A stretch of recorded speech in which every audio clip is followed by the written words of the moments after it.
You know, different people, different places, different races, different religions, different countries, different cultures, we all speak the language of referrals. We all want to do business with people we know and trust. And that's really what BNI is all about. It's about building that trust.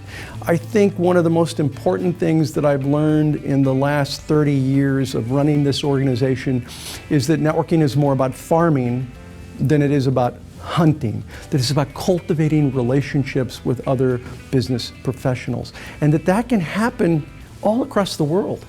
That BNI operates, the BNI program is virtually identical in every single country because business people everywhere want to do business with people they know and trust. It's all about developing those relationships within the context of the individual culture.